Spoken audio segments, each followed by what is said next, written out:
Assalamualaikum warahmatullahi wabarakatuh. Kembali lagi bersama saya si Ratu Emas. Lihat aku, sudah mirip Joda. Aku mau ke pengantin. Mira Hayati yang dijuluki Ratu Emas setelah kerap tampil hedon dengan memamerkan koleksi emasnya terjerat dalam pusaran kasus peredaran kasus skincare berbahaya. Bos skincare asal Makassar tersebut kini divonis Majelis Hakim Pengadilan Negeri Makassar 10 bulan penjara dan denda 1 miliar rupiah. Mira Hayati terbukti secara sah dan meyakinkan melanggar hukum dengan memproduksi serta mengedarkan produk perawatan kulit yang mengandung bahan berbahaya. Hakim juga menyebutkan bahwa terdakwa lalai memastikan keamanan produknya sebelum diedarkan ke publik. Vonis ini lebih ringan dari tuntutan jaksa yang sebelumnya menjatuhkan 6 tahun penjara. Meski demikian, Majelis Hakim turut mempertimbangkan terdakwa yang kooperatif dan kondisi keluarga memiliki anak yang masih membutuhkan peran ibu. Namun, menyikapi putusan Majelis Hakim, Mira Hayati melalui kuasa hukumnya Ida Hamidah menyatakan akan mengajukan banding. Dari Makassar, Leo Muhammad Nur, iNews melaporkan.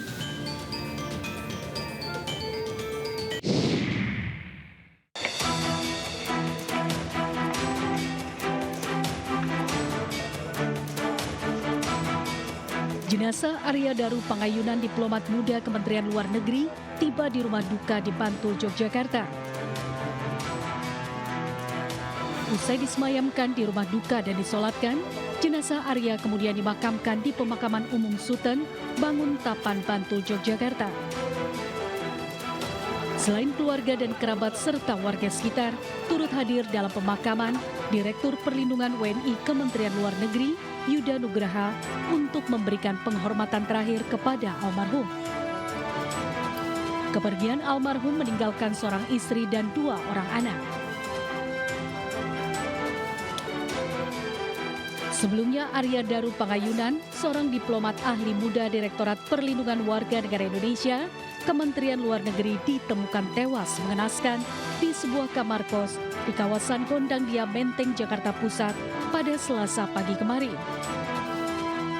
Saat ditemukan, kondisi kepala dan wajah korban dipenuhi lilitan lakban.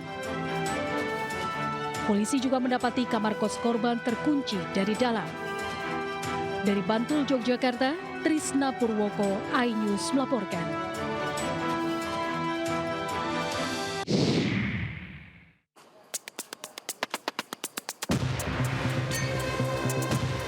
Garis polisi memagari kamar kos tempat jasad Arya Daru Pangayunan di Jalan Gondangdia Kecil, Menteng, Jakarta Pusat.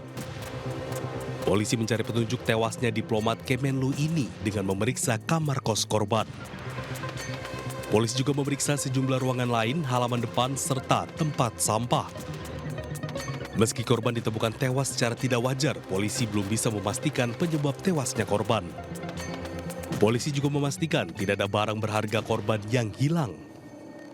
Itu yang masih kita lakukan penyelidikan. Wajahnya masih dilakukan. Cuman perkembangannya nanti ya. Ada barang-barang yang hilang nggak Pak? Nggak ada. Nggak ada barang yang hilang. Jenis kelaminnya? Laki-laki.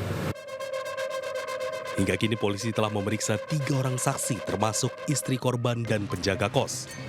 Polisi juga masih menunggu hasil visum dari Rumah Sakit Cipto Mangunkusumo, Jakarta Pusat guna mengetahui penyebab kematian korban. Sebelumnya, Arya Daru Pangayunan, seorang diplomat ahli muda Direktorat Perlindungan Warga Negara Indonesia, Kementerian Luar Negeri, ditemukan tewas mengenaskan di sebuah kamar kos di kawasan Gondangdia, Menteng, Jakarta Pusat, Selasa pagi kemarin. Saat ditemukan, kondisi kepala dan wajah korban dipenuhi lilitan lakban. Polisi juga mendapati kamar kos korban terkunci dari dalam. Dari Jakarta, Rani Sanjaya, iNews melaporkan.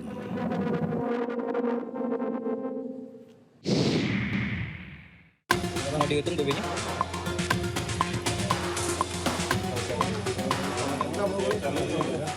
Seorang pengedar sekaligus peracik tembakau sintetis digerebek polisi di sebuah rumah di kota Bandung, Jawa Barat. Saat penggerebekan, pelaku kedapatan menyimpan bahan baku tembakau sintetis. Dari tangan tersangka, polisi juga menyita 37 paket tembakau sintetis dengan berat total 35,2 gram. Polisi juga menyita barang bukti lain diantaranya plastik klip, lakban, handphone, serta atribut geng motor. Dari hasil pemeriksaan, pelaku mengaku telah menjalankan bisnis ilegal tersebut selama kurang lebih 3 bulan. Pelaku menjual tembakau sintetis secara online di kota Bandung dan Cimahi hingga meraup untung hingga Rp500.000 setiap transaksi. Berjalan selama 3 bulan dengan informasi yang didapat baik dari tersangka sendiri maupun dari pool bucket kita di lapangan sudah kurang lebih selama 3 bulan dengan keuntungan penjualan Rp300 sampai Rp500.000 untuk per itemnya. Guna mempertanggungjawabkan perbuatannya, tersangka dijerat dengan pasal tentang narkotika dengan ancaman hukuman maksimal hingga 20 tahun penjara. Dari Kota Cimahi, Jawa Barat, Yanuar Candika melaporkan.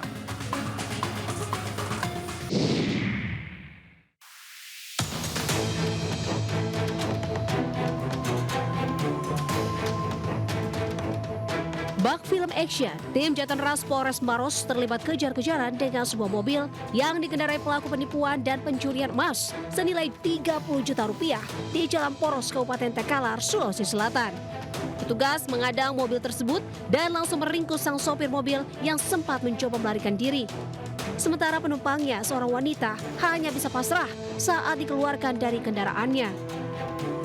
Kedua pelaku IS, 35 tahun, dan wanita Parubaya, NA, kemudian digelandang ke Mapolres Maros untuk menjalani pemeriksaan.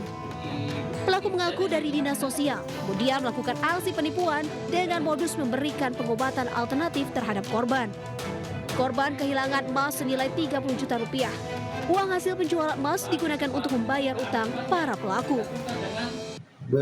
Korban memberikan emas tersebut, pelaku mengikat dan mengeluarkan emas tersebut, dan emas yang diikat dilarang dibuka dan disimpan di rumah korban, namun di dalamnya sudah tidak ada emas, hanya berupa 4 genggam beras.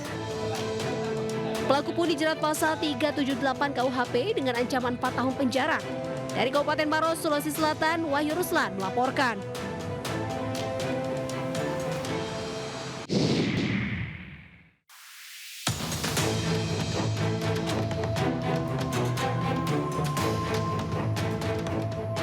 Bak film action, tim Jatanras Polres Maros terlibat kejar-kejaran dengan sebuah mobil yang dikendarai pelaku penipuan dan pencurian emas senilai Rp30 juta di Jalan Poros, Kabupaten Takalar, Sulawesi Selatan. Petugas mengadang mobil tersebut dan langsung meringkus sang sopir mobil yang sempat mencoba melarikan diri. Sementara penumpangnya, seorang wanita, hanya bisa pasrah saat dikeluarkan dari kendaraannya. Kedua pelaku IS, 35 tahun, dan wanita Parubaya, NA, kemudian digelandang ke Mapolres Maros untuk menjalani pemeriksaan. Pelaku mengaku dari dinas sosial, kemudian melakukan aksi penipuan dengan modus memberikan pengobatan alternatif terhadap korban. Korban kehilangan emas senilai Rp30 juta. Uang hasil penjualan emas digunakan untuk membayar utang para pelaku. Korban memberikan emas tersebut, pelaku mengikat dan mengeluarkan emas tersebut, dan emas yang diikat dilarang dibuka dan disimpan di rumah korban, namun di dalamnya sudah tidak ada emas, hanya berupa 4 genggam beras. Pelaku pun dijerat pasal 378 KUHP dengan ancaman 4 tahun penjara. Dari Kabupaten Maros, Sulawesi Selatan, Wahyu Ruslan melaporkan.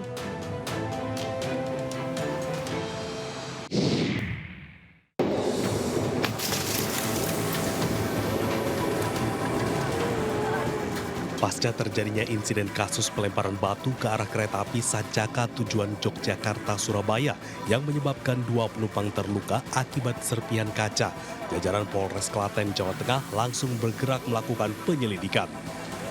Selain itu, polisi juga meningkatkan patroli dan penyisiran di sekitar lokasi terjadinya aksi pelemparan di daerah Srowot, Kecamatan Jogonalan, Klaten. Tidak hanya itu, kepolisian dibantu petugas keamanan KAI atau Polsuska juga melakukan sosialisasi kepada masyarakat di sekitar jalur kereta api untuk membangun kesadaran bersama terkait keselamatan perjalanan kereta api dan mencegah aksi-aksi yang membahayakan penumpang.